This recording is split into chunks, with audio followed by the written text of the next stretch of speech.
Merci beaucoup Louis Baudin. RTL, il est 8h30. RTL, vous êtes comme ça. Vous êtes comme ça, direction Beauvais ce matin pour un très émouvant voyage dans le temps. Bonjour Hortense Crépin. Bonjour Yves, bonjour à tous. Vous avez embarqué à bord du Grande Via, un wagon un peu particulier. Cette reproduction d'une cabine de train se trouve dans l'EHPAD du CHU de Beauvais. Un train immobile qui fait voyager les résidents souffrant de la maladie d'Alzheimer. Le train numéro 18024. Dans un bâtiment voisin de l'EHPAD, l'animatrice, casquette de chef de gare sur la tête, distribue de vrais titres de transport. Un petit billet, monsieur Rouge, pour aller dans le wagon. Allez, on y va. Bon voyage. C'est parti, vous pouvez vous installer confortablement, messieurs, dames. Je récupère les billets pour les valider quand même. Une fois les résidents installés à leur place, c'est parti pour un voyage le long du chemin de fer de la baie de Somme. On voit personne. Bon, c'est peut-être un moment où les cultures n'étaient pas à faire, quoi. Même la campagne, c'est pas mal, hein, à voir comme ça. Bernadette est atteinte de la maladie d'Alzheimer. Elle regarde défiler les paysages et a déjà fait le véritable trajet en train avec sa famille. Alors cela réveille beaucoup de souvenirs. On avait garé la voiture comme ça sous les arbres. La gare, les rails, là, tout ça, là. Puis, ça, le bâtiment, là. C'est une usine, ça, je crois. Je reconnais très bien. Puis direction la Suisse pour un nouveau trajet à bord du Grand Via. Puis il y a la couleur des arbres. Oh oui, c'est beau, hein. Et il y en a des arbres.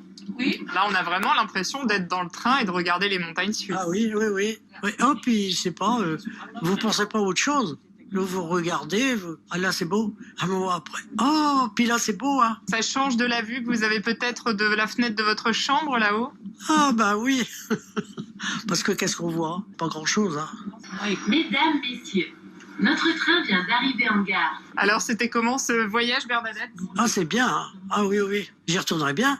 Et puis, je dis à tout le monde qu'il faut essayer. Et plus qu'un simple trajet dans ce faux train, Hortense, cette thérapie du voyage en EHPAD a des effets bénéfiques sur les résidents. Oui, le concept est né en Italie il y a près de 7 ans. Chez nous, l'entreprise Sigo, basée à Amiens, a lancé en 2019 la production de wagons 100% made in France. On a du recul aujourd'hui au niveau médical. Jean-Christophe Froment, le cofondateur de Sigo. Ce dont on s'est rendu compte, c'était que les images de paysages qui défilaient et surtout le son du roulement du train, ça leur rappelait des souvenirs. Les études montrent un apaisement, une amélioration de la communication entre les patients et les soignants. C'est ce que constate aussi Delphine Varnière, la responsable de l'animation sur le pôle gérontologie du CHU de Beauvais.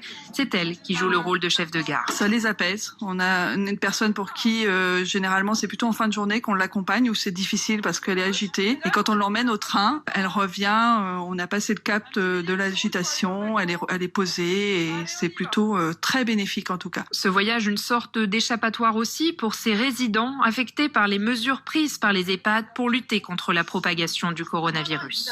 Ça leur permet de s'évader un petit peu, effectivement, pour le peu. En plus, là, ces résidents sortent de leur EHPAD, hein, même si c'est juste à côté, mais en fait, ils sortent quand même sur l'extérieur, dans le jardin, pour venir au train. Donc c'est vrai que c'est un vrai voyage pour eux d'aller, on part vraiment à la gare pour prendre le train, en fait. Je pense que c'est un bon moment pour eux et c'est l'accueil aussi fait que, même s'il y a une appréhension pour certains parfois de venir au train, le fait de nous voir là, en chef de gare, préparer les billets, ça amène tout de suite des relations plus calmes. Ce wagon de Beauvais est le premier vendu par Sigo.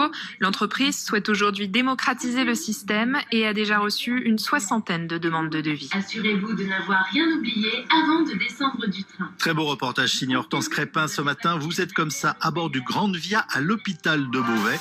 Un train factice. C'est à retrouver sur votre smartphone avec l'application RTL ou sur internet sur le site rtl.fr. RTL Matin, la face cachée de la nuit.